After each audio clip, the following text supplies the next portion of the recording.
Thank you, Surabhi, for joining me today. I was always very conscious that there was something missing, that my mother was not getting the sort of place in society or place in her life, or she didn't get what she wanted. And just that suffering was something that was always very deeply etched in me. What inspired you to come into the politics? आपको दर्पण का murder case पता ही होगा. See, it was this whole thing that people don't talk about. Was this whole guarantee, was the way the Congress came to power in Karnataka through a marketing campaign. We will give you this, we will give you this. Have you given?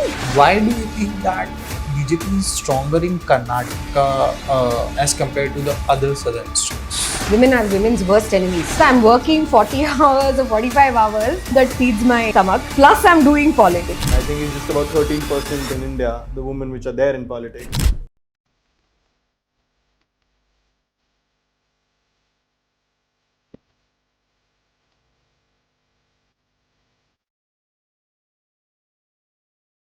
Thank you, Surabhi, for joining us today. She's our special guest in our Women in Politics series. It won't be wrong to say that you're the only woman spokesperson for BJP in Karnataka. Thank you for joining us today. It's a pleasure to have you. Thank you so much, Karan and Badal, for having me. Excited to be here and for this conversation. Thank you so much. और बताओ, how's everything going? क्या चल रहा है? What's new? New is that every time I come to Delhi, I realize I catch a cough or a cold, which is, then I go back to Bangalore and everything's fine. So really worried about the capital and the weather here. It's not just the heat, there's pollution in the air, you can feel it. Yes. And I wonder how we're going to solve these things. Oh yes, it's on the agenda, I think. Climate change is one of the bigger agendas now. It's, every city in India is facing a combination of different problems because of climate and because of the growth in population. There is a water crisis in Bengaluru, there's flooding in Chennai, there's air pollution here in Delhi, which has become so common. Like, we've now learned to live with it. Live with it, right? Yeah. And if you ask me what is the biggest problem for our generation to solve, given the rate of migration from rural India to urban India, it is this: we have to build livable cities. We don't have livable cities. Not just the big cities, but also your tier 2, tier 3 cities need to be a little bit more livable. So yeah, that's a big one agenda. And every time I'm in Delhi, the point gets drilled into my head that we need to do better. Right. Acha, Abhi, we were just talking off record that you're one of the only women spokespersons in BJP. While our team did the research also, tabhi we also figured out we couldn't find many representation of women in politics. And I think it's just about 13% in India, the women which are there in politics. Yep. What's your take about it? To be fair, I am the only woman spokesperson in BJP Karnataka, but there's a good number of women, good number as in there are other women as media panelists and spokesperson for district, etc. It's a big question, and I think it goes back to a great extent on the role women are playing in society and the changing role of women in society, right? We are in this moment of history where a woman's role in society, in family, and her perception of herself is drastically changing. What was absolutely unacceptable, say 10, 15 years ago, has suddenly become a lot more acceptable in many things. Whether it is personal life, whether it is how women portray themselves on social media, what type of jobs that they are doing, what type of opinions they hold. In this sort of transient time, you would think that just like how there's increase in corporate leadership, politics, which is supposed to represent people, would catch up just as fast. But unfortunately, that has not been the case. This Lok Sabha has a lower percentage of women representatives compared to the last Lok Sabha. So clearly something is not going right. But the one thing I want to say before, is that we have the Women's Reservation Bill, right, which is going to come in after delimitation, but nevertheless, it's here. Something that no other government can do. To be honest, I jumped into party politics knowing that this bill is going to be implemented soon because it's a big one. And we can discuss that further because there's women reservation in panchayat and urban local bodies. That hasn't meant that a significant number of women who are not from family backgrounds or not proxy to their husbands have become representatives, but it's happening slowly. So you would see this, if you watch Panchayat, or if you've watched, there was one Dasvi movie with Abhishek Bachchan, right? So when the husband can't be in power, then the woman, and there's reservation, the woman takes the power. But when she gets a taste of it, right, she's like, okay, I can do something here. So that has been studied, and the research has been done on that, is the role model effect. And when women get a taste of that power, when women see more women in power, they want to be there as well. But it's still a complicated one. I think there's a lot of different things we need to do to have more women participating in politics and as active politicians. So I'm going to follow up on something which you just said. Do you think women get overshadowed by their husbands in politics? Overshadowed, see, but there's no intent. I don't think that one of the toughest things that's happening when I go across Karnataka, talk to young girls and say, do you want to do this? I'd like to help more women be a part of this system, but become leaders. I don't think that that's a priority. I'm not saying that for men it's a natural priority, but we were just talking about it, that your friend is going for a protest, you go along with him, you see more people, you just get, that doesn't happen for women. Women are not, in Karnataka especially, we don't have student politics like you have here in Delhi University elsewhere. We don't have that culture of elections within campuses. So since that stopped, right, the number of women coming out and actively participating in these things is decreased. Of course, we have NSUI, we have ABVP, but they don't contest elections. And after that, the number of women going into a political party has significantly reduced. So there is no, I don't know if husbands are overshadowing, but I think this is a good point for us to also think about something controversial, which is the Sangh, right, has a body called the Samiti for Right. women. One of the things that the Samiti very strongly believes in is that a woman's first role is in nurturing her family. Social service, nation always comes after. So that fundamental question, yeah, I can see your face, I can see you making that expression, and trust me, I have been there. I have grown up in a society, I have grown up in the generation that of young women who have been told that you are equal. In fact, you should fight for that equality in such a way that you antagonize the male population. I don't know if the other women have, but at least the women that I've spoken to, we have this strong sense of if somebody opens the door for me, I have to be like, why are you opening the door for me? You know, that I would not like to be treated differently. Over the years, very interestingly, it's changed. I don't know if it's because I've grown older, I've seen different things, but now I've started to feel, you know what, we're not equal and that's okay. And this is a taboo thing to say, especially in like Western societies or societies in India that have become Western oriented with the gender fluidity, and not to say that in any way discrimination or lack of opportunity is one. But I think we're not talking about this enough, which is that, you know what, fundamentally we are different. Physiologically, we are different. And as much as we want to equate, having the same opportunities to equality, I don't think so. There is something that I can bring to this table. There is something that I can bring to this world that men can't. I can make a life. And that is not a weakness, one. And that is not to be said as a, solo task either. Building society, raising children, all of these things require community, require both genders to be active participants. We've forgotten that. So for me, does the husband overshadow? Look, we've had patriarchal instances in society for long, but I don't think the way to address it is by antagonistic feminism. I think the way to address that is, yes, build structures and institutions for us to have opportunity, equal opportunity, but also acknowledge that women also bring something different to the table.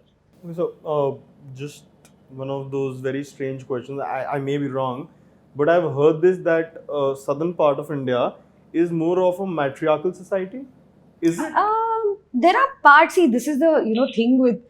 Sorry, it's not like we don't do it. We don't say that everything above Vindhyas is North India, but so everything below Vindhyas is South India. There's no, within Dakshin Bharat also, both alag se traditions hota hai.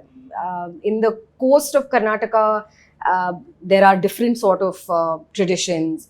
In Kerala, there's a different tradition. So it's a combination, amalgamation of things.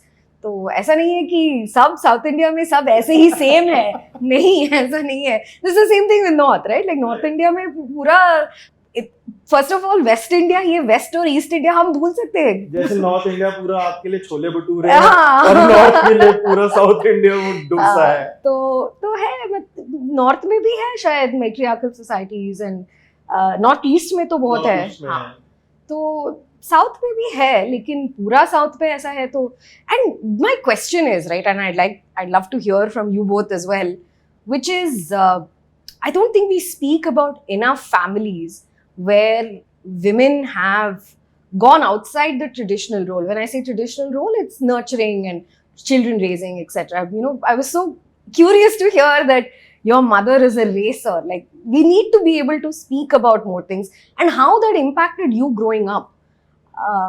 I think that's a important thing. It's not just stories where women have in this country have achieved a lot. Gargi, Maitreyi have contributed to our philosophy.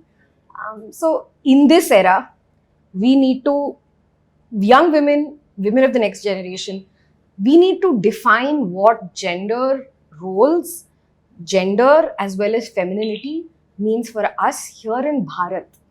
But अभी आपने जो सब समझाया ना, इसमें मेरे को अभी भी मेरा कंक्लूजन और आंसर नहीं मिला. Why I asked you about matriarchal, patriarchal. Do you think there's a lack of leadership in women when it comes to join politics? Absolutely. So if our traditional role worldwide has not been that of outward facing, it's more about inward facing. Our contribution to the world society has been raising kids, has been ensuring that the family is a safe space, ensuring that decision making within the family is, the family as a unit has been the most important step. Whereas the men in the household are expected to do the outside work. That does not inherently nurture that thinking that we need to go outside and make change, right? Because for the primacy of the family has been the most important. So it is not to say that women can't lead. It is only to say that traditionally and evolutionarily we have been built to do those roles, and we have done those roles. And we have a society now, technology oriented, that is allowing us to do more. So when you have to make that transition, somewhere we are also not able to do it, and systems are not built for us. It's difficult. Let's not mince words on that. It is difficult. Just yesterday I was talking to a few people and they asked me, how is it being a woman in politics? And I was like, I don't know where to start, because these were people in corporate structures and they were talking about how they have leaves for women during menstrual cycle, and those leaves are not called menstrual leaves, they're now called casual leaves, and men and women can avail it, because women were feeling very conscious to go ask their manager, can I have a menstrual leave? So now it's casual or sick leave and it's applicable to both. Is it still a taboo topic? It is. But I'll tell you what, it's not about taboo topic. It's, you want to contribute in your office, right? You want to be... But in my organization, they very happily call it menstrual leaves. Is that so? Oh, That's a good thing to hear. That's and a they good thing get to hear. they get like about 5 leaves in a month. And I mean, why would they have 5 leaves in a month? One is enough, I would think. They do, and I think it was the men which raised the topic, and then the women kind of contributed, and it became a policy. So I think the gender role goes both ways. It is speaking up for either of the side. It goes both ways. Absolutely, it goes both ways in an organization. It goes both ways in a family. It goes both ways in society. We can't do this by ourselves. Absolutely. So if we need to have more women in leadership, again, I come back to that point of 33%. I did not want to join the party until I got somewhere financially. I don't come from a political family. I don't come from good financial sort of status. I needed to be on my feet financially before I joined the party. But you come from Harvard. Harvard means I have a loan on my head. That does not mean I have money. It's costing me. It's not giving me anything. But yeah. We are talking about families. So first of all, I would like to know about your family background, and what inspired you to come into the politics. Sure. So I was 17 when I did my first campaign. I was not even eligible to vote. And the people were like, okay, there's a kid coming along, let's take her along on, like, campaigning door to door. What motivated that goes way back. So I come from a middle class South Indian family that has a lot of musicians, Carnatic musicians.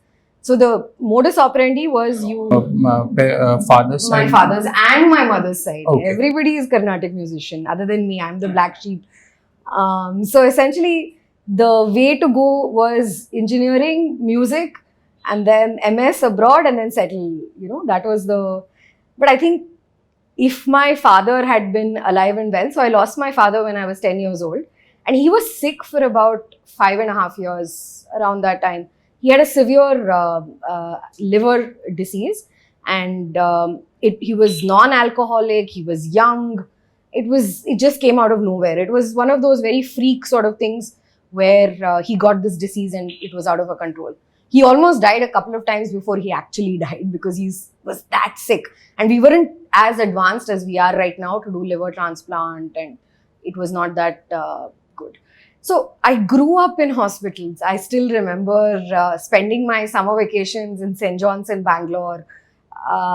It was the environment in the household was of suffering. You're seeing the man of the household who was the bread earner of the family in a state where he couldn't do much for his young wife or his daughter. But your mother was working at that point. My mother at that point in time was in a government job, but because my father fell incredibly sick, she became a full-time caregiver for my father. As in everything, my father had to be, from his meals to using the washroom to everything had to be taken care of. He was that sick. Like he was this, I remember once he came to pick me up from my school. I was so happy because I barely used to see my parents. I lived with my grandfather or my grandmother, paternal and maternal.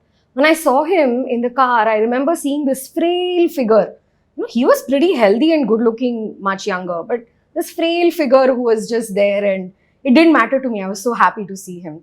But my mother's role for about 5.5 years was just that. She quit her job and did that full time. And so growing up, I saw that suffering. And I think I asked that question multiple times. I had asked my parents once, can we have a sibling? I'll share everything. And my dad and mother, so, in such helplessness, said, Surabhi, we don't have the money for it. We don't have the money to have another child.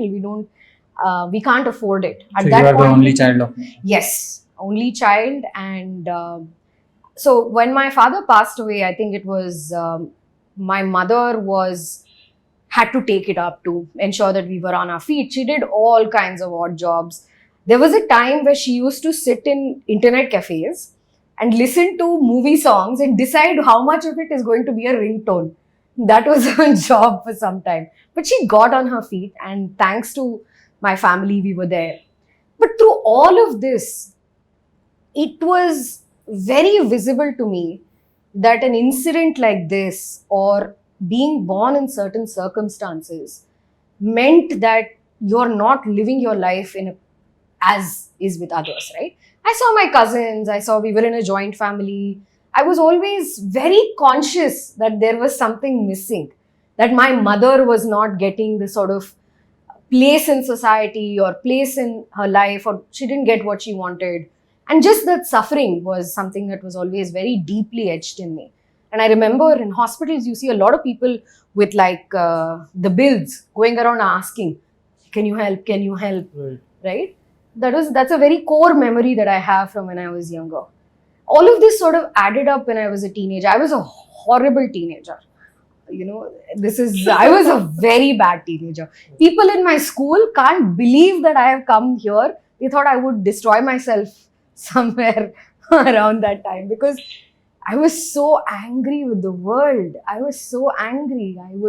I felt like something wrong had happened. Like, how could you take, I would see other people because of going, all that environment. Yeah, and I would see people going on vacations, having normal, summer holidays, whereas my summer holidays was, how can Surabhi be less of a problem? Where can we send her so she's not, not to be mean, but yeah, they had to deal with things. So I आपको heal होने में time लगा? हाँ, बहुत time हुआ. You went for therapy? not at that point. So I say this with a lot of responsibility, but politics saved me. Okay. Purpose saved me. I was a rebellious, angry teenager, and I took all of this anger and all of this suffering, and one day looked at my life and said, what do I want to do? I had done small things like going to orphanages and celebrating there, taking out rallies when I was in 11th and 12th. And I felt so happy. That gave me helping somebody, especially those born in different circumstances, gave me so much fulfillment. So I said, this is it. This is what I'm going to do. And one day in 2000 and I think 9 or something, 2008, I gave a speech in my college wearing white kurta, and I spoke about how it's not okay to discriminate against trans people, transgender people in signals. Back in 2008. Yeah. At that point of it was a kind of taboo topic. It was. It still is, but it was a lot more. And I said, this is it. This is what I'm going to do for my life. And that's when I decided I'm going to be... So this is where it happened, which is that how do I help people the most? I could have started an NGO, all of that. Then I realized that in some conversations that we have great ideas, we have great policies, but what is it that is lacking? Always comes down to that implementation, right? And where does implementation get stuck? Because you don't have right people in the right positions. That was the problem to solve. And I was like, damn it, I'm going to solve that problem. So very, very naive 17-year-old, but I set off on this political journey. And I've survived so far. I don't know what's going to happen next, but I've survived. What was your mother's reaction? My mother only let me go for the campaign when I was, the first campaign at 17, because the person who I was campaigning for had 2 daughters. And she took me, went to one of the daughters and said, she is your responsibility, please take care of her. My family thought I was mad for a good amount of time. Definitely, first of all, they wanted me to study science. I studied science in my 11th and 12th. I was even more angrier because of that. I almost failed out of, high school, etc. And then my mother was scared. She's always been scared. She's always, even today, there is a Lakshman Rekha my mother will draw every time I do something new. You can do it, but keep this in mind. She was very protective, and naturally so. I was a young girl. I had no idea about politics. And I didn't want to do politics, Rajya Sabha politics. I wanted to do Lok Sabha politics. I went to an MLA in the middle of my college. I started working. He was an MLA for an urban and a semi-urban area. So I would go to rural areas, walk around there, go to weddings, funerals, all sorts of things. She was scared. She was very scared. And you hear things that are not very conducive to that environment. My mother has come around after 15 years. It's taken that much time. Surabhi, what's the fondest memory you have of your dad? The fondest? That's a... See, grief is inexplicable. It is... If you don't mind, if you can share it in absolutely a little bit in Hindi. I want a broader audience to hear I'll this try. तो हमने बहुत साल पहले 2 साल के लिए हम Hong Kong में रहती थी जब मैं यूकेजी में थी ना, तो वहाँ पे मेरा पापा का हेल्थ थोड़ा अच्छा ही था.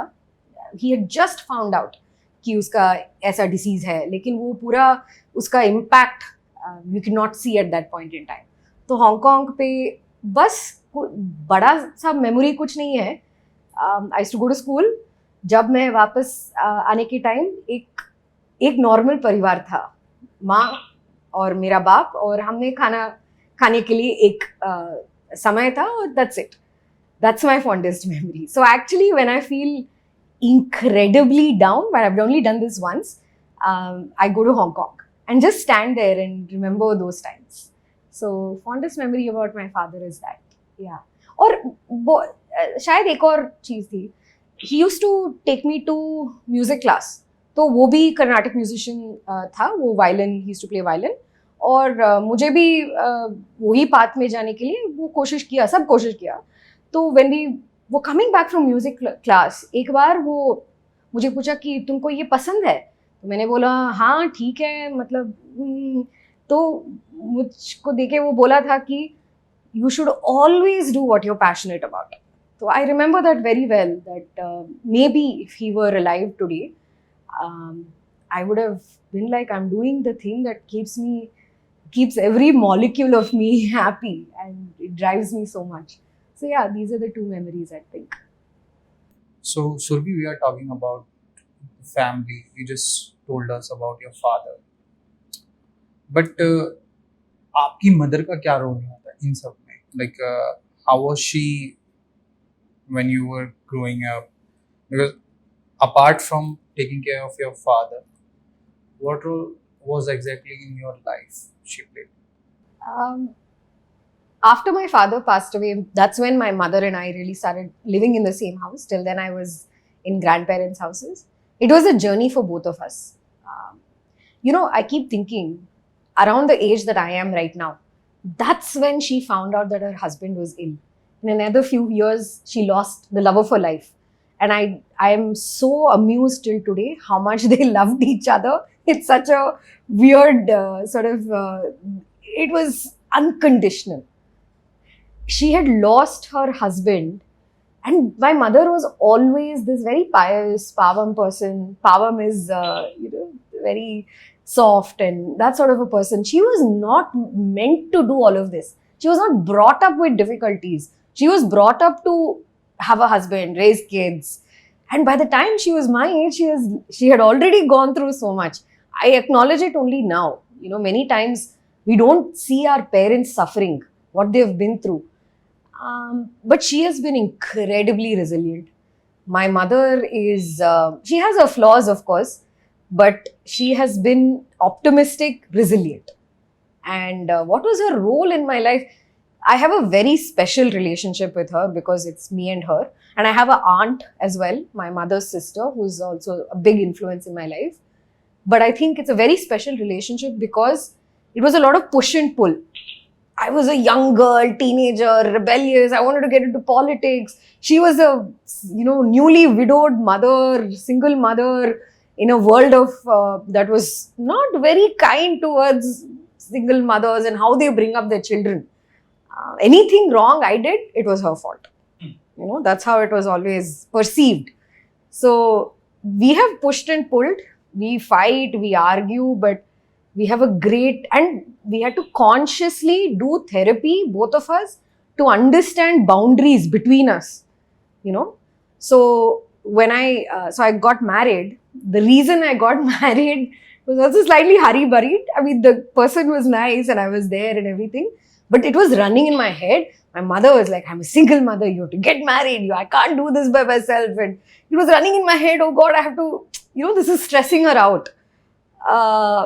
I got married a little too early, and I think that was running in my head, that she was, in my head. She feels very bad now, and I'm sure if she watches this, she'll feel bad, but it's okay. We've learned that she can't live through me. She's not had a good married life, so she was very wanting that for me. She wanted me to have a family, a normal marriage, all of that. And I say this to a lot of people who have gone through trauma. Acknowledge your parents' pain and give them that respect. But we can't fix that. I can't go back in time and fix my mom's life. I can only make her happy for whatever years she's going to be around. So now, do you feel कि at that point of time when you were getting married, so उस time जो उनकी परेशानियां थी या उनको जो लगता था कि you are not taking a right decision, because now I guess you are also divorced. So was that right on her part? या अभी लगता है your decision was too hurry, something like that? Whatever said and done, how much ever influence she had on me, I was an adult making the decision. It was still my decision. This is a very important topic to talk about for young women. The number of women I see, young girls that I see, and boys also, if you hit a particular age, get married, get married, get married. We are not in a society or a world anymore where the path was very linear. You finished education, you get married, you have children grow up, it's not that linear anymore. World has changed. Relationships have changed. I see a lot of Twitter trolls talking about there's a higher divorce rate now because women have become too independent. This comes back to my thought on why women have to go through that. We are in a transition phase. We have to go through and understand what is our role in society, and men have to be kind to us when we are going through that transition. So I see a lot of young women who are under that pressure, right? And for some people it works out, some people it does not. My personal experience has been that I got married because, to be fair to my ex-husband, it was not a bad decision. It was a decision at that time that we both agreed on as adults. But I think before you find yourself, before you figure out that you can live with yourself, before some amount of emotional stability and maturity on where you're going in life, what you want to do in life, what makes you happy in life, I don't think entering into a partnership is a great thing to do. So I don't blame my mother. I think she was also under pressure. Societal, it just suddenly starts. Get married. Marriage is not the answer to everything. That we have to understand. And I'm happy to I want to talk about this in Kannada a little bit because, ಬಹಳಷ್ಟು ಜನ ಕನ್ನಡಿಗರಿಗೆ ಕನ್ನಡದಲ್ಲಿ ಮಾತಾಡಬೇಕು ಅಂತ ಯಾಕೆ ನಾನು ಹೇಳ್ತಿದ್ದೀನಿ ಅಂದರೆ, ನಮ್ಮ ಕರ್ನಾಟಕದಲ್ಲಿ ಇದ್ರ ಬಗ್ಗೆ ನಾವು ಬಿಡಿಸಿ ಮಾತಾಡಲ್ಲ ಬಹುಶಃ. ಎಷ್ಟೊಂದು ಮನೆಗಳಲ್ಲಿ ಇವಾಗ ಡಿವೋರ್ಸ್ ಆಗ್ತಾ ಇದೆ. ನಾನು ಫ್ಯಾಮಿಲಿ ಕೋರ್ಟಲ್ಲಿ ಇದ್ದಾಗ ನಾನು ನೋಡ್ತಾ ಇದ್ದೆ, ದಿನೇ ಆಗ್ತಾ ಇತ್ತಿದ್ದು. ಸೊ ಅದನ್ನ ನಾವು ಕೆಟ್ಟದಾಗಿ ಹೇಳ್ಬಿಡ್ತೀವಿ. ಡಿವೋರ್ಸ್ ಆಗೋಯ್ತು ಅಂದ್ರೆ ಬೇಜಾರು, ಆ ಹುಡುಗಿಗೆ ಏನೋ ಜೀವನಾನೇ ಮುರಿದೋಯ್ತು ತರ. When you get divorce it's like your life is done. ಆ ಥರ ಏನೂ ಇಲ್ಲ. ಬಹಳಷ್ಟು ಮನೆತನಗಳಲ್ಲಿ what you see is when the girl is going through something, it is the parents that start saying, I don't want to see my daughter in this. I really give hats off. ಯಾರ್ಯಾರು ಅವರ ತಂದೆ ತಾಯಿ ಅವರ ಹೆಣ್ಮಕ್ಳ ಹಿಂದೆ ಗಟ್ಟಿಯಾಗಿ ನಿಂತಿದ್ದಾರೋ, I give the families that are standing strong behind their women and their girls, I give a lot of, even in my case, right, my mother so I was married for 4.5 years. My mother was always trying to give that benefit of doubt. Surabhi, can you make this work? See if this may, she was never the one who was, no family does that, right? Irrespective of whether arranged marriage or love marriage. But when she saw the pain that I'm going somewhere else and this is not what I want, she was the first person to say, I have your back. So, nim manegalalli, and mine was we split in a fairly, not in an ugly thing. We were cordial with each other. ಬಹಳಷ್ಟು ಮನೆಗಳಲ್ಲಿ ನಿಮ್ಮ ಹೆಣ್ಮಕ್ಳು ಯಾರಿಗೆ abuse ಇರಬಹುದು ಅಥವಾ ಏನೋ ಒಂದು ಅವ್ರನ್ನ ಚೆನ್ನಾಗಿ ನೋಡ್ಕೊಳ್ದೇ ಇರೋದು, when in a household you are not taken care of, ಆ ಹೆಣ್ಮಕ್ಳ ಹಿಂದೆ ಗಟ್ಟಿಯಾಗಿ ತಂದೆ ತಾಯಿ ನಿಂತ್ಕೊಳ್ಬೇಕು. ಅದು ಎಷ್ಟು ಮುಖ್ಯ. ನಾವು ಎಷ್ಟು ಪರಿವಾರಗಳು ನೋಡಿದ್ದೀವಿ, ಮಹಿಳೆಯರನ್ನ ಮುಂದೆ ಬಂದು ಅವ್ರ ಕೆಲಸ ಮಾಡಿ ಅವ್ರ ಪೂರ್ತಿ ಫ್ಯಾಮಿಲಿನ ಮುಂದೆ ತಗೊಂಡು ಹೋಗೋ ಕೇಪಬಿಲಿಟಿ ಅವ್ರಿಗಿದೆ. ಸೊ ಇಂತಹ ಸಿಚುವೇಶನ್ನಲ್ಲಿ ತಂದೆ ತಾಯಿಗಳು, it's difficult for parents to stand behind when the society is judging. You have done a big wedding, you have spent so much money, invited everybody, and it's some sort of a status thing, I think. But finally all that wedding and all that money is not for show. It is so you have a good marriage, right? That is the final point. Adaglilla andre there is no embarrassment in that. There should be no embarrassment in that. And that is not to say, ನೋಡಿ, ಬಹಳಷ್ಟು ಜನ ಹೇಳ್ತಾರೆ, ಹಾಗಿದ್ರೆ ಮದುವೆ ಮಾಡ್ಕೊಳ್ಬಾರ್ದಿತ್ತು, ಅಥವಾ ಮಹಿಳೆಯರದು ತಪ್ಪು ಅಥವಾ ಇಬ್ರದು ತಪ್ಪು. The fact that there should be some counseling, therapy, thought process, we need to acknowledge it. 20-30 years ago, was there a dating app culture? No. Was there a dating culture? We don't know how to date. We think it's a bad thing and we just don't go there. The world has changed. Adu ಒಳ್ಳೆದಕ್ಕೆ ಆಗಿದೆಯೋ ಕೆಟ್ಟದಕ್ಕೆ ಆಗಿದೆಯೋ, whether it's happened for good or bad, it's happening. So how do we ensure that we learn to date before getting married, we understand ourselves and then get into those partnerships? Of course, people ask me, so do you are you anti-marriage? I am a very, very genuine believer in the institution of marriage. I want to get married. I love being like that process of bearing your soul to another person was incredible. And too bad it didn't work out, but I don't hate the institution. It's not, it's not something that I have anger against. I think the institution of marriage or family, these are grounding things, especially for somebody like me who's, trying to be in politics. So I'm very pro-marriage. Children 50-50, but I'm very pro-marriage. What's the issue with the children? No, I don't think there's an issue. I think that this generation of children, right? The millennials, right? The Gen Alpha. Gen Alpha. Demand a lot. And every generation probably does. But I think that this generation of children, they're very quick, very smart. I don't know if I can do it, to be honest. And look how much ever said and done. Hats off to all the women who are raising kids and doing both work but what I have seen is that the women, as much as the men and women in a family while raising children, try to contribute equally. The toll it takes on a woman's body, the toll it takes on her mental health, the toll it takes on her career. I don't know if I have that in me. I have sisters and cousins who have children now, and I'm seeing it's lovely. I'm sure for them it's, I see that happiness in their face. They are awake till 4 a.m., feeding, taking care. I'm awake till 4 a.m. finishing my work. So that is the choices.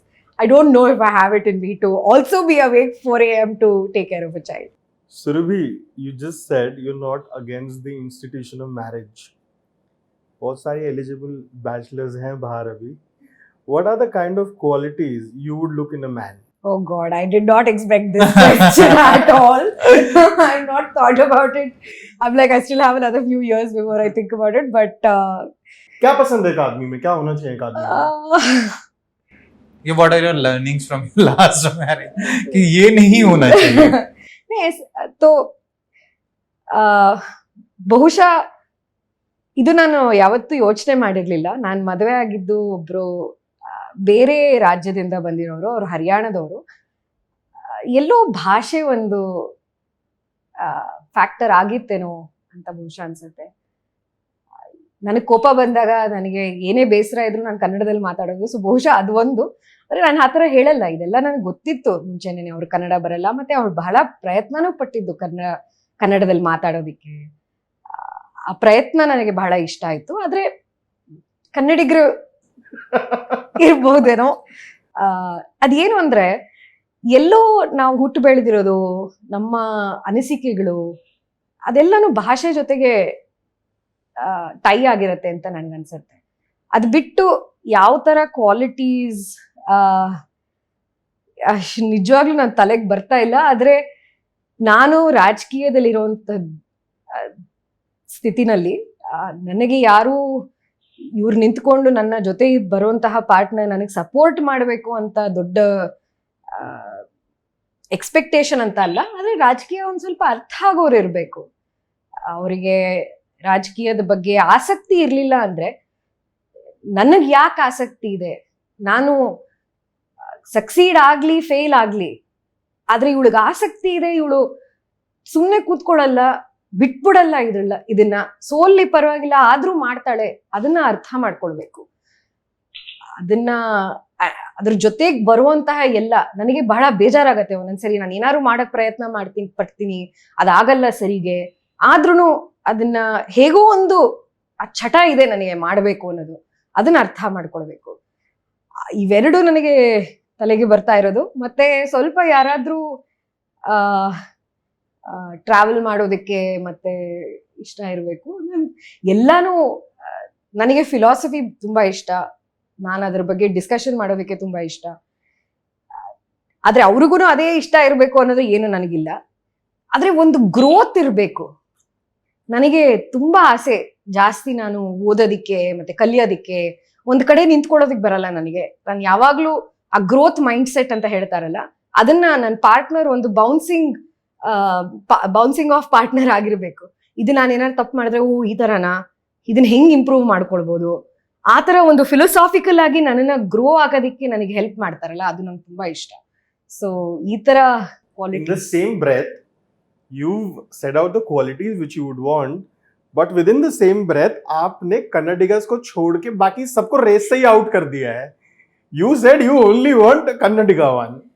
I mean, it's not that see, this is a good thing, right? Because I'm not, I'm not averse to it, but somewhere I've realized that there are certain things that you grow up with that you want to hold on to. I want to hold on to Kadlekai Parshe in Bengaluru, which is an annual fair that happens where groundnut is sold. I want to hold on to Karga in Bengaluru, which not even Kannadigas go to, by the way. I go every year like a mad person. It's a jatre, it's like a festival. I want to hold on to the fact that I listen to Vishnu Sahasranama every day. I'm not saying that my partner has to be there, but these are little things about me that I want to hold on to. I want to stay in Bengaluru. I want to stay in South Bengaluru. So, okay, I'm not saying that the person has to be from all of this, but I think it's easier if there are certain matching qualities. So do you still feel ki this is the reason, or the cultural differences, because your ex-husband was from Haryana, as you said? So do you feel that it is one of the reasons in that I don't think that was a big the reason. cultural differences between you and him? You know, the most interesting thing was I lived in my in-laws' house for a few years, and I loved, even today, I have so much respect for them, so much love for them. And they were older than my own family. So it was almost as if I was pampered. Every day my father-in-law would say, do you want an ice cream after lunch? You know, it was a wonderful relationship. And I learned so much about their culture, how they think. The food, oh, I don't think I've eaten better sarson ka saag or rajma chawal. I used to love it. And I know that I would never have been with somebody who they hadn't attempted to learn about who I am and where I'm from. My ex did all of that. I don't think that was a big defining factor, but I do think that the amount I live and breathe politics, that was hard on me also, as well as my partner. The amount that matters to me, I think maybe that was not the direction that we were going in, was different. And I don't blame anybody in this. It's very easy to have resentment, right? But I don't think that serves any purpose. So I'm not choosing Kannadiga because I married a Haryanvi last time. I'm just saying that I think, I don't know, it's just So easier. options are open for all. Yeah. If they're willing to. So our chief minister has said that anybody who comes to Karnataka has to learn Kannada. So if they learn Kannada, then they're eligible also. Good. No, it's nice. So we are talking about Karnataka, and you are from Karnataka. So I don't think there would be any other better person who can answer this. Because being a North Indian, I would love to know that what is Karnataka apart from politics, and how do you define Karnataka in like food, people, places to visit, all these things? How do you say that, okay, this is Karnataka apart from politics? This is a wonderful question. मैं ये हिंदी में answer करने के लिए कोशिश करता हूँ, क्योंकि मेरा राज्य है और इसका हमारा एक राज्य गाना है. हाँ, कुवेम्पू एक बहुत बड़ा पोएट कवि ने लिखा था कि भारत जननीय तनुजाते जय हे कर्नाटक माते. तो भारत माँ की बेटी है कर्नाटक माते. तो जैसा भारत माता है, ऐसा ही भुवनेश्वरी देवी है, वो कर्नाटक का एक डेटी. तो हमारा राज्य में बहुत सारे अलग अलग चीजों पे अलग अलग डाइवर्सिटी ऐसा है. खाने में है, भाषा में है. मेरा कन्नड़ा बेंगलुरु कन्नड़ा ये बोलता है, क्योंकि इसमें बहुत इंग्लिश वर्ड्स, क्योंकि वो कॉस्मोपॉलिटन सिटी है ना. उत्तर कर्नाटका, हुब्बಳ್ಳಿ धारवाड़, ऐसा दावणगेरे, उसका रीजन पे उत्तर कर्नाटका मुझे बहुत पसंद है, वो मेरा फेवरेट है। थोड़ा सा पार्शल हूँ क्योंकि मैं काम किया था हुबली में, और मुझे बहुत उसका खाना बहुत पसंद है। वो जोड़द रोटी होता है कि जोहार का रोटी, और उत्तर कर्नाटका का भाषे और उसका डायलेक्ट बहुत मजा आता है। बहुत कॉमेडियंस है जो उत्तर कर्नाटका भाषे में वो डायलेक्ट में बात करते हैं। और ऐसे ही आपने करावली या हमारा कोस्ट पे देखे, वहां का तुलु कोंकणी ये भी दोनों है। और मंगलुरु ऐसा सिटी है, उसका आइसक्रीम एक है पब्बाज। तो मेरा वो ऐसा लगता है कि मुझे जब मैं उस साइड थोड़ा सा जाऊं कि मुझे पब्बाज चाहिए। तो बहुत इंडस्ट्रियस पीपल है, उनका खाना ज्यादा फिश और सी फूड होता है। वो मैं तो शाकाहारी, तो मैं नहीं खाती, लेकिन वेरी पैशनेट पीपल। एंड उसका तुलु भाषे होता है, उसका ये आपने कांतारा देखा, वो Kantara, I've movie seen it. दैवा को वर्शिप करने का ट्रेडिशंस ब्यूटीफुल। यक्षगाना हमारा एक फोक डांस, वो भी बहुत वहाँ पे पॉपुलर। और आप साउथ कर्नाटका में है, वहाँ पे एक रागी मुद्दे होता है। तो मैंने एक बार ना क्या किया, मैंने मेरा खाने का जोश है ना, उसमें मैं कुछ होटल पे जाके मैसूर पे मैंने अच्छा सा रागी मुद्दे खाया। 5 दिन मुझे नहीं कुछ नहीं, मतलब I could not eat anything other than curd rice. It was so full.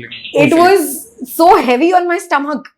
मुझे आदत है वो रागी मुद्दे खाने में, लेकिन इतना खाया मैंने कि मेरा स्टमक को कंफ्यूज हो गया कि क्या हो रहा है। और मैसूर का मैलारी डोसा है, और मैसूर में पैलेस है, और Karnataka. Is that Mysore Pak is from that place? हाँ, ये बहुत कंट्रोवर्शियल है। So Anand Ranganathan, our Twitter star, claims Mysore Pak is from Tamil Nadu, लेकिन उसका नाम में ही है ना Mysore Pak, तो ये मतलब क्या कंट्रोवर्सी है, इसमें कंट्रोवर्सी नहीं हो सकते। मैसूर स्टेट पहले था ना वो वाला, और सम पार्ट्स ऑफ वो निजाम रूल्ड हैदराबाद, और ये सब अमालगमेशन हो गया कर्नाटका। और ये बहुत अच्छा एक बात है कि कन्नड़ा और मराठी, कन्नड़ा तेलुगु, कन्नड़ा तमिल, कन्नड़ा मलयालम, पूरा बॉर्डर्स पे इसका मिक्स होता है। तो कासरगोड उस साइड पे थोड़ा थोड़ा मलयालम भी आता है, और बेलगावी, ये कलबुर्गी, यहाँ पे मराठी भी आता है। तो बहुत सुंदर। एंड हमारे में कबिनी फॉरेस्ट है, बंडीपुर है, बहुत टूरिज्म है, जोग फॉल्स है। जोग फॉल्स में ये बचपन से मुझे पता है कि 4 फॉल्स है, राजा रानी रॉकेट रोवर, तो ये नाम है उसका। और शिमोगा, ये मलनाड, ये सब बहुत अच्छी जगह है। कर्नाटका बैंगलोर नहीं है, कर्नाटका बैंगलोर नहीं है। Bangalore is a significant part, लेकिन कर्नाटका बहुत बड़ा है। और उत्तर कर्नाटका हो या करावली हो या मध्य कर्नाटका हो, कित्तूर कर्नाटका हो, कल्याण कर्नाटका हो, थोड़ा सा मैं राजनीति बोल दूंगी इसमें कि कल्याण कर्नाटका स्पेशली बहुत कम डेवलपमेंट हुआ है। ये करगे का बैस्टियन है, वहां पे पर कैपिटा इनकम बहुत बहुत लो है, और Bangalore is in per capita income of Any specific reason कि उनका See, at the end of the day, Mysore was a very rich state, right? Mysore, that region was much richer. The Nizam ruled Hyderabad region, which had Kannada speaking areas, was always under a lot of economic poverty, as well as was not treated very well. And this is very interesting that the Razakars, there's also a movie now that has come out of it. When the Nizams were ruling that region, they would send out an army of Razakars to ensure that the population is plundered and the population is tortured before it integrated into India.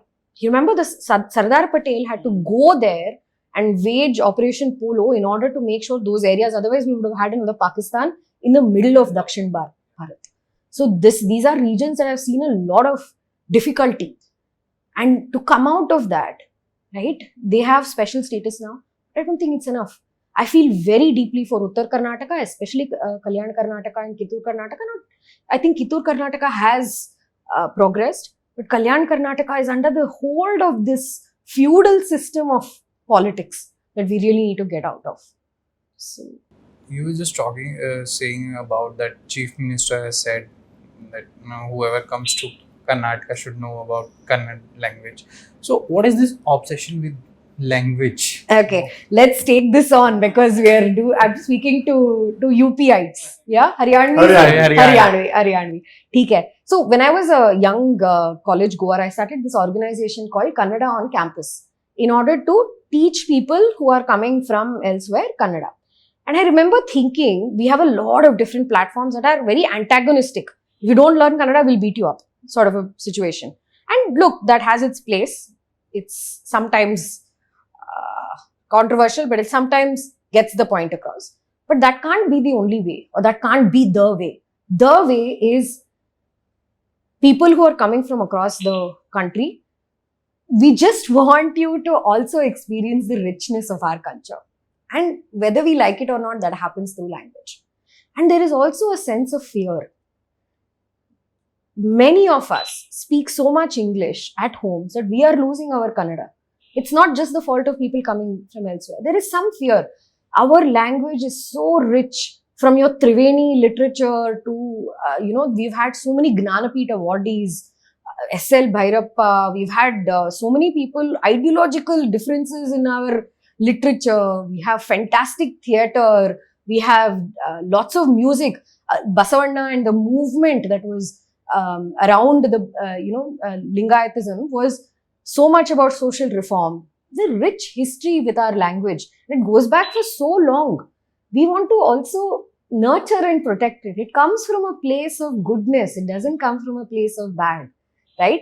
And the same with, for example, if I were to live in Maharashtra, which I did for a few, Marathi is a beautiful language. It has such a rich history, right? And there is so much, just saying ho, it made me feel like I belonged there. And their affiliation, their movies, their affiliation for Savarkar, for example, all these things were an interesting thing to learn. So I think that any Kannadiga, the core of it, whether they're expressing it through anger or they're expressing it through, some sort of, come, we'll show you our culture, comes from a place of, we would like to share who we are and we'd like for you to respect that. Not to say, this is the same as saying, not all North Indians or people who come from elsewhere are averse to it. I have so many friends who have the willingness to learn. We just have to connect those two dots. But learning या कोई अपनी मर्जी से सीखे, that is something different. But ये कहना कि अगर आप कर्नाटक आओगे तो आपको हमारी लैंग्वेज आनी चाहिए, don't you think it's too harsh? Because it's not happening willingly. There is a sense of, and look, you have to learn Kannada, you have to be there. I think. Is it kind of insecurity? It's not an insecurity, but think of it this way, that if this area, if Gurgaon was not, some loss of identity was happening, I think that fear and that vulnerability would have come out as well. And that happens across different cities, across different regions. And the responsibility to ensure that we do it the right way is both on us Kannadigas as well as those who come from elsewhere. So I do think that the divisiveness and the Twitter warriors tend to get very extreme. I don't think that's the answer. For even, see, this is the thing that they say, Dravidianism and Periyar movement and all of this, right, has been an other. We are different. You are this Aryan, Dravidian. All of that is just propaganda that has been proven again and again that it's not. In Bharatvarsh, what is the defining thing that links all of us?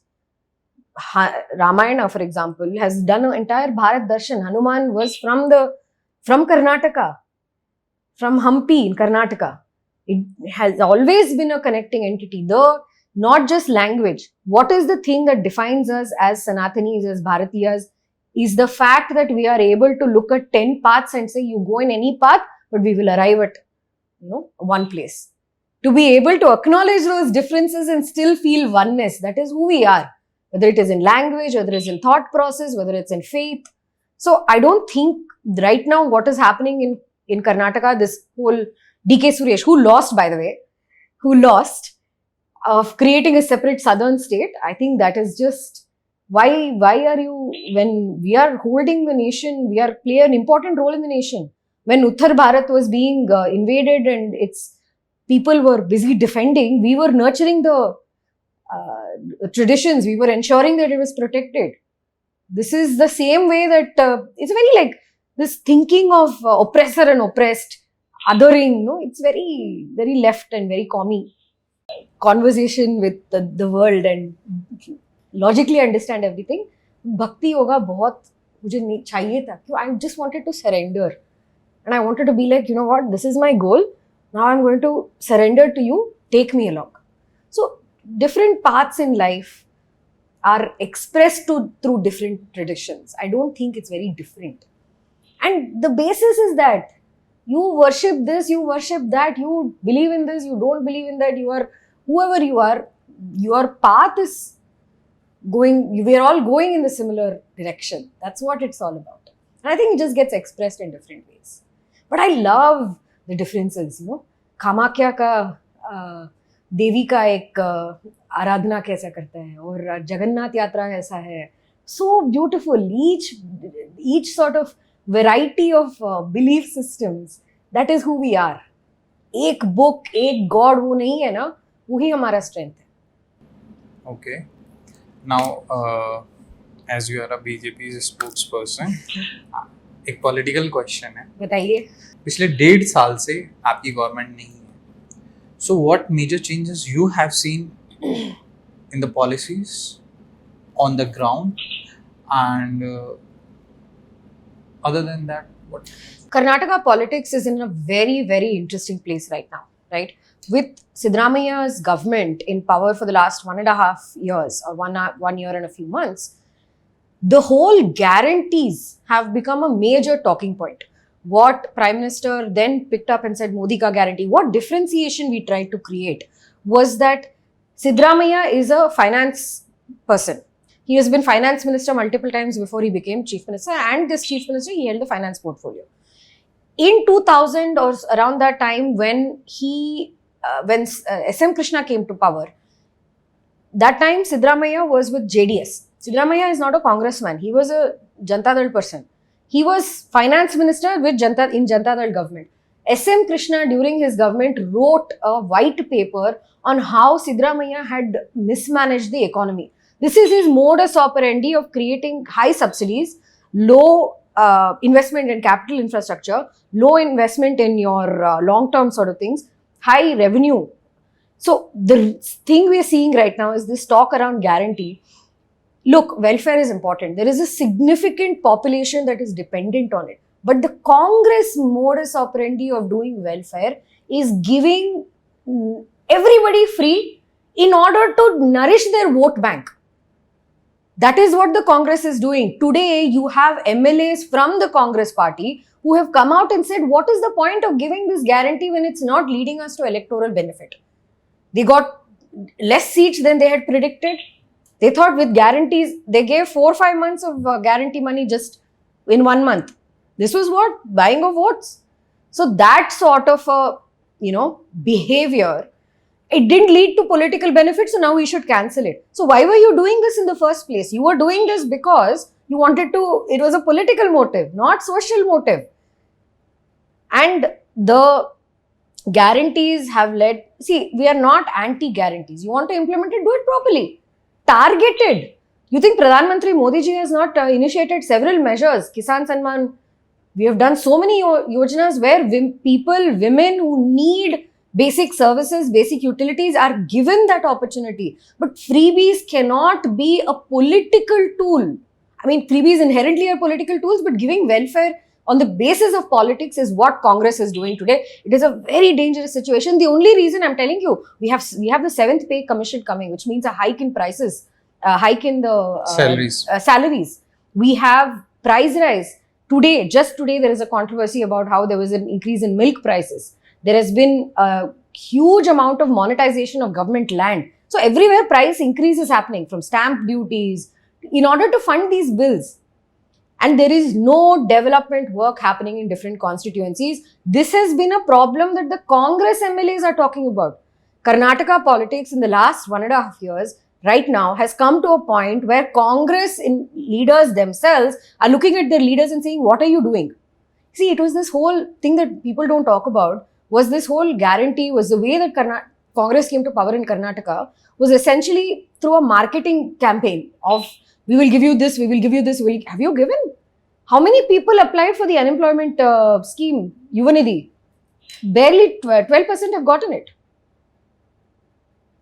So this is unsustainable. The only reason we are able to sort of do some sort of adjustment in terms of accounts is because the tax buoyancy in Bangalore is so high. And it's a rich, relatively we are a rich state.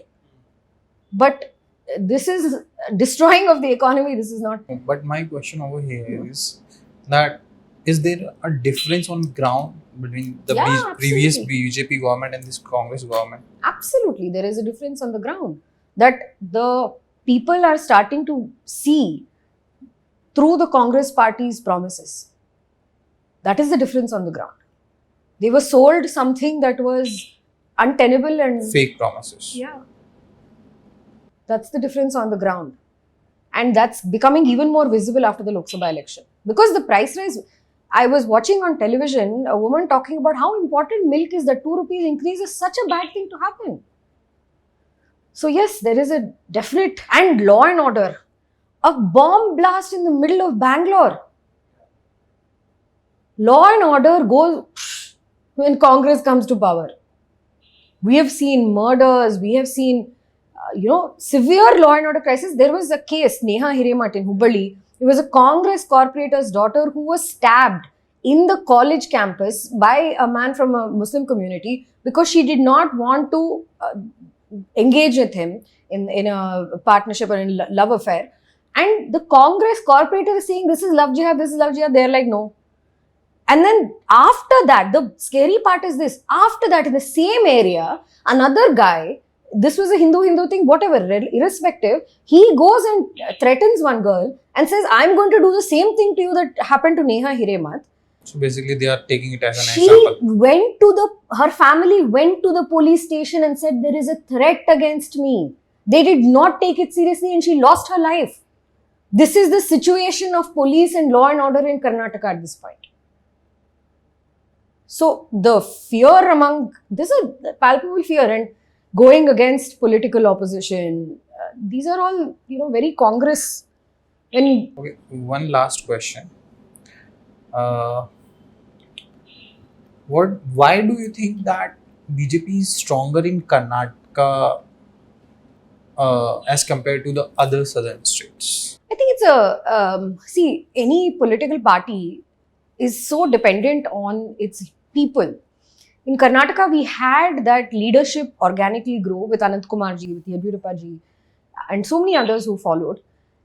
It was a ripe state for all of the issues and sort of anti-Congress issues to come up. And then there was the Janata Party, which became the Janata Dal.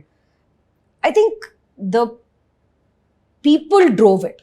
You're seeing that happen in other states also now. Annamalai pushing it in Tamil Nadu. Kerala has its own bunch of leaders. So it's very dependent on I don't think the ideas are different, but the people who take it forward, that has been different. That's about it. I have a question. What do you think about actors in politics and who kind of influences the politics and vote bank in your state? So if I were to particularly quote, आपको दर्शन का murder case पता ही होगा.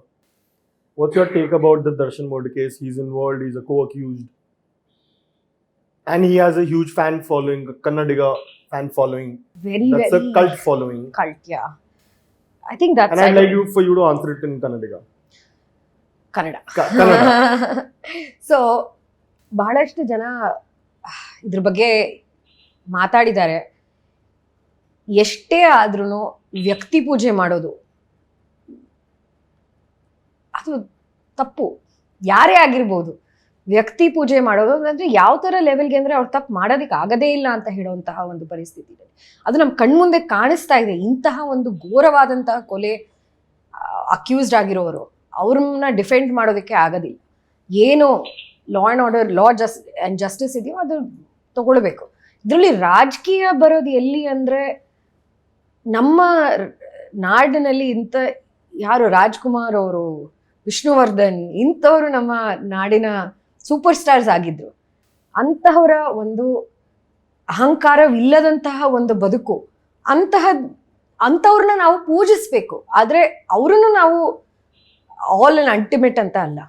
Karnataka's politics does not have that much film stars as Tamil Nadu or Andhra. Andhra and Tamil Nadu have a lot of film personalities and it becomes cult-like. It's very interesting, because the South Indian Twitter people who are, South is different and all of that, will be like, oh, these North Indians, they're so less developed in their thinking, lazy, all of that. These are actual comments. And in South India, we worship film stars as if it's no end. दर्शन का cult following ही है. So let's not, there is wrong in all of us, there is right in all of us, good and bad exists in all of us, right? And the film stars are, the reason I think they translate that popularity is because they're so much on screen. And I don't know, I have a very mixed opinion about film stars. I will not necessarily agree with you that because they are on screen, that's the reason for their popularity. There's another very peculiar character in your state, Prajwal Ravana, right? What's your take on that? He's not on screen. He's not on as many posters, maybe. But his is not an issue of. It's a very sad thing that the Devegowda family has had to endure Prajwal. It's very disappointing. I think the basis of all of this is, just because you have some popularity or power, you can get away with anything. That thinking is what will destroy anything. That arrogance, that greed. You can do anything, you can harm anyone and you can get away with it. In Karnataka, downfall क्यों हुआ? मतलब Arrogance? It was, if you are doing this much wrong, it's going to catch up with you. This is not the normal amount of wrong. Yeah. And the thing that really disturbs me, I've said this multiple times on television, is that whoever released those videos are just as culpable. You have not blurred the face of the women. The amount of pen drives that were distributed, you have put all of these women at stake. Those were more than 1 lakh pen drives were distributed. And it was just before the elections, I guess. Yeah, look, there is politics there. It should not. So what are you doing? You're doing politics with a sensitive issue like this. Those women deserve justice. They also deserve to be protected. And let me be honest and tell you this, right? Situations where women are put into those, whether by their own choice, because they want to grow in something, or because they are forced to it, all these have to be spoken about. I do not hesitate from speaking about it, because finally, what was my mother scared about when she was sending me into a political party? I'm a woman. What if somebody does something wrong? What if I am not able to, get out of such situations, or I willingly put myself into such situations? I think women have to talk about this. Somebody told me, yeah, but it's a thing that happens in film and political. I said, listen, I am not just a woman. I have gone to Harvard. One, let's go backwards. I have done that by myself. It's a tough thing to do, to your question. I'm well accomplished. I am smart. There are things that I can add value. I am not going to be defined by anything else but the fact that I can add value. That is, in a room full of people who probably haven't studied the things that I've studied and have different skills, there is a skill that I'm able to bring in. I want to be valued for that.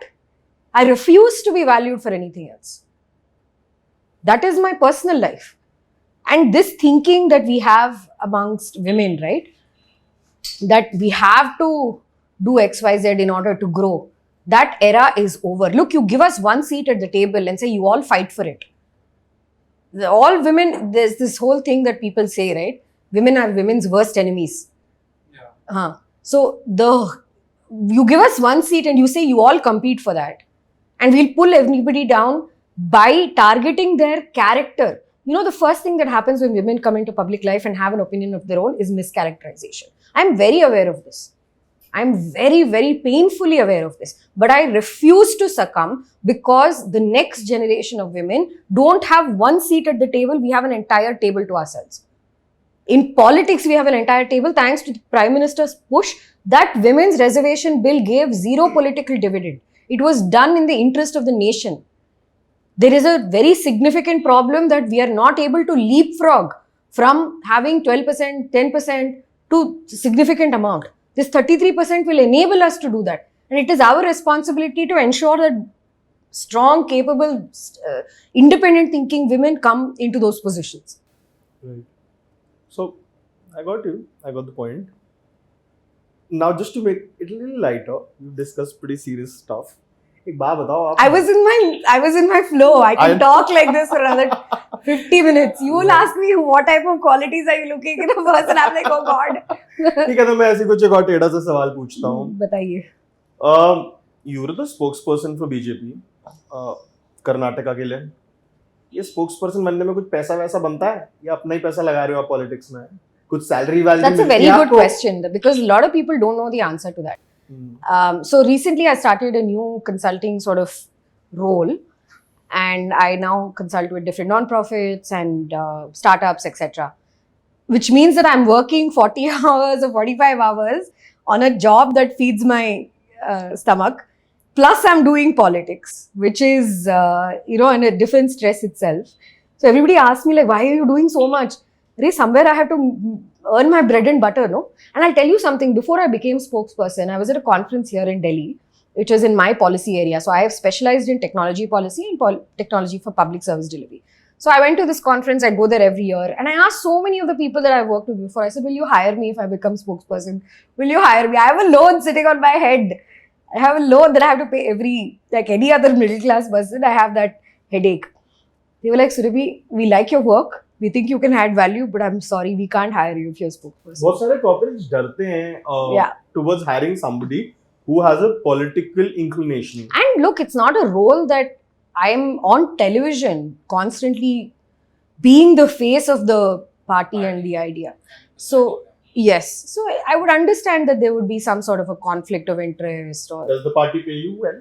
I mean, no, there is no payment from the party. Have I not made that clear? I should make that clear. There is no, this is national service, public service. There is no payment from the party. I'll tell you how I managed through the election. Very genuinely, I'll tell you, I come across as the most bikari person, but I saved up. I had a job before I joined the party. I'd saved up for 6 months with an Excel sheet, amount I had to spend and amount I had. I lived like, it's so funny that, so basically, I'm not saying this to be like, oh, I'm so grounded or whatever.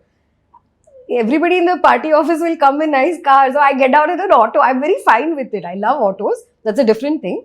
But the truth is that I had to be very cautious about my spending. And after that, I started doing some work. And there are kind people who will hire me at the cost of, or rather take my consulting services on the cost of, there being and look, I will tell you, I'm a professional first, whether it's in politics or otherwise. Even in politics, I'm very happy and proud to say that I will go with a PowerPoint presentation to my party bosses and say, listen, can we look at the slides and all. But I'm a professional. I know that I have to separate the two things. It's not something that intervenes. But it's not, politics doesn't pay unless you're making money in different ways, which very honestly, I don't have the skills. I don't have the skills. I really don't, and I love my policy job. Why should I stop doing it? Yeah. Do you think कि अगर spokespersons को भी salary या kind of incentives ऐसा कुछ हो तो they can represent the parties across the parties, I'm saying they can represent them या उनकी ideology को और ज़्यादा अच्छे से represent कर सकते हैं because they will have that financial stability in their mind. I think more than that, I think companies should not see lawyers. For example, there's so many politician lawyers, right? If you can trust a lawyer to do their job, you should trust other people also to do their job. I don't know if the party should be paying. I feel like I haven't thought through that enough. I will think through, it's a good idea. But I feel like it's the this aversion towards hiring capable people just because they are part of a political party, some policies need to change around that. And that's not true in other countries. I know a lot of my friends who are in the US, who are in politics, who also continue to hold jobs in corporate life or elsewhere. So I would rather that changes. For your ease of living and for living, you should be able to do honest work here. I think I pride myself on that. That I can do both policy and politics. And it's a struggle, but it teaches, it kind of overlaps, As we kind of move towards the end of the podcast, एक ना बड़ा ऐसा myth है क्या है, you'll only tell me, like a lot of North Indian folks, they associate the southern part of India with the southern food, idli, dosa, sambar, all of that. Dosa. Yeah. Dosa. It's a different, no? Tamil means dosa. Something No, it's always dosa. The becomes duh. When, yeah. But there are varieties. Yeah. Kind of coming back to my question, a lot of North Indians वो idli, dosa, sambar बोलते हैं ना. And there's this thing which my friend told me कि तुम हमें dosa कर रहे हो, हम तुम्हें छोले भटूरे बोलते हैं. Is it so? Chole bhature. अच्छा कुछ और बोलते हो, बता दो क्या बोलते हो. Your food is still not that popular. That's a controversial statement. So A lot of people are going to offend. so eating out in southern India was traditionally always North Indian. Paratha mostly, and chole bhature not, yeah, puri, bhaji, yeah, chole bhature maybe. But I think we pride ourselves on our breakfast. So what do you like about North Indian food? Oh, I love North India. I love all kinds of food. So it's like Anything specific from North I India? love sarson ka saag and makki da roti. Okay. I like I get that from कहाँ से आया वो? yeah, absolutely. And I really like having good dal makhani. Mm-hmm. I had good dal makhani yesterday at Gulati. I felt very happy. I'm a vegetarian, so the options are around that. And my favorite, so curd rice is something that South Indians in particular, South Indians eat. The second best to curd rice is khichdi. I love Gujarati khichdi with a lot of ghee. Akshardham has the best khichdi. And I like Gujarati food a lot. I like Rajasthani food once in a while.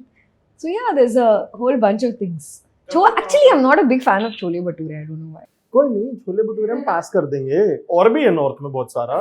पाव भाजी है. हाँ, पाव भाजी तो आलू चाट, महाराष्ट्र टिक्की, और विक्की, बहुत कुछ है यार. गोलगप्पे, what not? Golgappe to has become pan-Indian. Has always been pan-Indian. So basically, I have a Golgappa person in every city. Here it's in Bengali market. In Mumbai, it's in Andheri. In Bangalore, in Jayanagar. So there is a Golgappa person everywhere, and the differences is very nice. There's chana in some, there's aloo in some. In South India, you have a very peculiar sort of green peas. Different type of pani puri. Bangarpet pani puri. Cool. So yeah, you guys should come and eat in South India. You should आप come. बुलाओ. आप आइए. बुलाओ.